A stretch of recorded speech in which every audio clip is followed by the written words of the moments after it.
Hi everyone. Today I will be sort of wrapping up my series on sort of things that on the Lincoln Douglas topic, at least for right now. I plan to release a couple more videos sort of talking about the Lincoln Douglas topic, but for right now, I guess I'll end on thinking about some of the sort of different sentiments that the public health crisis has obviously produced, and sort of I think that when thinking about this topic you want to take it more broadly and more expansive, and you really want to be thinking primarily about how it is that the World Trade Organization, thinking about COVID-19 and thinking about how race-based violence is connected to coronavirus, right?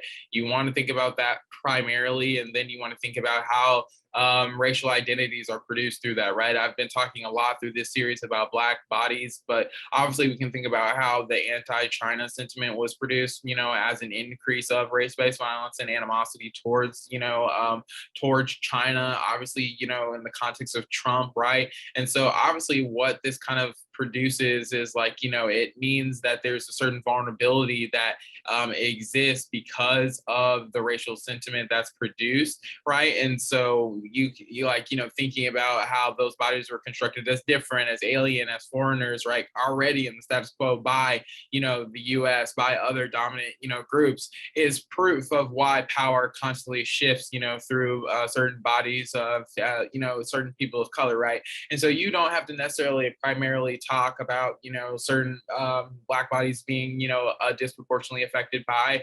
anti-Blackness. You can talk about racial discrimination and injustice in the context of white supremacy, right?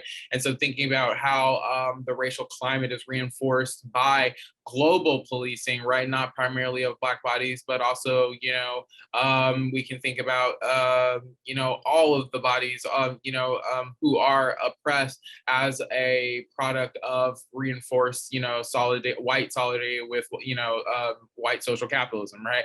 And so thinking about how racial capitalism affects those bodies differently can be super important. And obviously there are different ways to take it. Obviously, in thinking about how the World Trade Organization shouldn't exist, I would obviously be thinking about that in the context of afro-pessimism, right? Like the WTO not existing, or thinking about this in the context of abolition democracy, right? Like abolition of the WTO itself. And who cares about people who are saying that the WTO has to exist, or these certain protections don't exist for certain bodies, or all of these things fall underneath the rug. It's like, well, what they don't understand is that the global racial climate has already accumulated so much violence that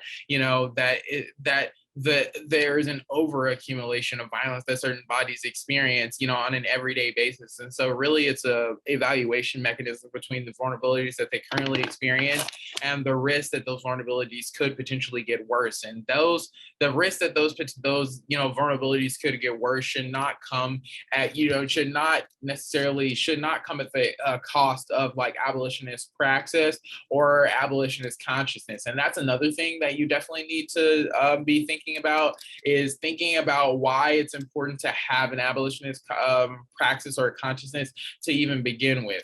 And that's important because the status quo would tell you that it's that those bodies don't deserve that type of consciousness, right? Or that that consciousness reproduces racial violence or reproduces violent forms of engagement. But sometimes you need violent forms of engagement in order to deal with race-based oppression. And so maybe I think that when you're thinking about how to get rid of the WTO, when you're thinking about how to get rid of the debt economy that we sort of exist, you have to understand that the debt economy, as racial capitalism has propagated, it will never cease to exist, right? As long as we continue investing in the same types of mechanisms. So when teams get up and they read, and they think that there's some commonalities between maybe your method and their praxis, you kind of want to really be thinking about, well, it's about our consciousness, it's about our orientation towards the project of neoliberalism prior to whether or not certain things or certain structures exist or don't exist after, the enactment or after the abolitionist praxis of of XYZ, right? It's more about what happens, how are we approaching the restructuring of our lives? And that's kind of not only what abolition democracy kind of gets at, it's also kind of what afro-pessimism is getting at. It's also what, any critique of white supremacy is getting at. They're all trying to get at, how to, resist based upon overcoming the vulnerable situations that, racialized bodies exist in, right? And tons of authors are talking about those things and talking about why, we need bodies need to sort of exist outside of uncontrollable forces, right? Or even thinking about the debt economy, thinking about not working, right? Thinking about practices of not working, thinking about alternative practices of medicine, thinking about preserving, those underground forms of medical care as opposed to, top down, and thinking about how to produce a sort of, a mass orientation of those medical practices in order to, offset the, perceived, vulnerability that certain bodies exist in the status quo. That would be good, while also coupling that with sort of some of the critiques that that the healthcare industry sort of already exists with certain bodies, and so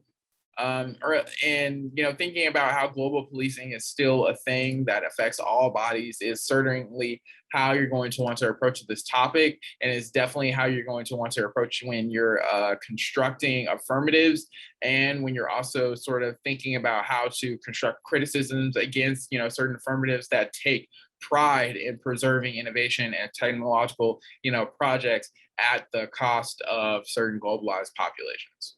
Thank you.